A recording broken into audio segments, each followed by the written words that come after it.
A i keni vrejt, a ka pas dallim prej zonave urbane në zona rurale tek fëmijët? Po, pikrisht edhe po ndërlidhet me pyetjen që u parashtru më herët. Ne nuk kemi pas fokus trajtimin e të gjithë faktorëve, po ndërkohë kemi kuptuar edhe faktorët rrethanor që pengojnë në rritjen normale harmonike të zhvillimit të fëmijëve.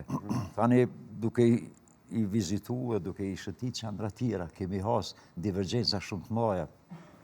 Dikun përveç problemeve që janë me kuadër, dikun ekziston kushtet, është infrastruktura, kanë rekvizita, pozita gjeografike nuk është e njëjtë, është për kuriozitet, sidomos në një shkollë fillore në Kaçanik, kemi has shumë pak nivel të obezitetit ose të bipeshës të ata fëmijë. Arsyeja është shumë e thjeshtë. Në atë qytet është shkolla me një lartësi mjaft të madhe, para mendoni tash fëmijët për çdo ditë duhet më ulgjit lartë edhe poshtë. Kjo është një lloj stërvitje, po ju ka imponu gjë që nuk e hasim, sidomos niveli i mbipeshës të fëmijët është më i theksuar në Prishtinë, ku kemi pas numër edhe më të madh të testuarve. Na e përmendim shpesh në emision që fëmijët në shkolla fillore, pasi që shkolla fillore duhet të jetë afër shtëpisë, duhet të shërbej zonës afër, fëmijët në shkolla fillore nuk duhet mu dërgu me makina, po kjo është prap praktik, domethënë e shpesht, domethënë e prindve të na që fëmijët nuk i lojnë me ecë fare. Se mundem me shtu, përveç grumbullimit të tyne dhonave, që është një numër shumë i madh i dhonave, por çka na shërben edhe tjetër. Ka mundësi përveç diagnostifikimit gjendjes reale të shëndetit fëmijëve, potencialit lëvizor tyne. Ne kemi vrejt edhe fëmijët me potencial të jashtëzakonshëm. Që se kishim ditë, po mos ta kishim bërë këtë hulumtim. Kemi fëmijë mjaft të vegjël të moshës klasës 4, klasës 5, që kanë rezultat fantastik të shkëputjes nga vendi. Kemi prafësisht 2 metra kthim nga vendi që kishte qenë e pabesueshme. 2 metra kthim nga vendi në gjatësi, që është rezultati i moshës madhore. Në gjatësi. Në gjatësi, nga vendi. Paramendova në lartësi. Okej. Përveç që ose mundësi seleksionimit për sporte ndryshme, mundësi në orientimeve tyne.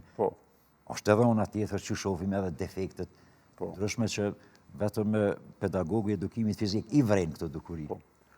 Herën e kalume kur e keni bo hulumtimin për moshat 6-9, keni gjetë për kraje sepse po besoj që këto hulumtime janë shumë të mira për me dalë deri te një rezultat. Mirë, po ato rezultate duhet me gjetë diku një zgjidhje tek institucionet, me shku në veshin e tyre, me ndërhy, sepse nëse po thoni që gjeneratat për klasës së parë deri në të 5-ën që ndrojnë keq, tash nëse ky ndryshim shkon në negativitet akoma më tepër kur këta kalojnë në nivelin 6-9, e mandej pas 6-9 kalojnë në nivelin tjetër të arsimit, edhe kjo gjendje shkon veshtu përkeqësu, pa ndërhy, po besoj që tani që atëherë din me u ajo ku ma problematike. Universiteti i Prishtinës ka bo periodikisht thirrje për projekte shkencore, të përfshi stafin akademik të Universitetit Prishtinës të gjitha njësive akademike, dhe në qatë periudhë kohore kemi apliku fillimisht me projektin e parë për matjen edhe vlerësimin e statusit aktual të fëmijëve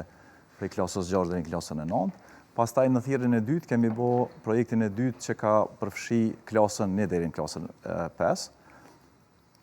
Pra u përmendën shumë faktor, ideja ka qenë që me pa fillimisht gjendjen e fëmijëve, e mandaj ekzistojnë shumë faktorë cilët mund me ndiku që kjo gjendje na ka dalë jashtëzakonisht jo e mirë. Pra një prej faktorëve që ne në fakt nuk i kemi pas për objekt studimi sepse ka qenë në pyetje vetëm vërtetimi i gjendjes. Mirë po e dim të gjithë se ekzistojnë vetëm 2 orë edukat fizike brenda javës, brenda 5 ditëve nga 45 minuta maksimumi. E që si mas organizatës botërore shëndetësisë thuhet se një fëmijë nëse duhet rritet shëndetshëm, duhet së paku 60 minuta në ditë aktivitet kineziologjik që me pas zhvillim normal. I krahasojmë këto 2 dhona që janë të sakta në Kosovë edhe në organizatën botërore shëndetësisë, domethënë ka mos përputhje fillimisht me këta. Mandej janë faktorë tjerë që u përmend edhe më herët, infrastruktura, numri i madh i nxënësave, mandej bartja e fëmijëve deri te shkolla prej prindve, e shumë faktorë tjerë. Për shembull, nëse marrim një prej vendbanimeve që është Fush Kosova e mbi ngarkuar me numër të madh të fëmijëve,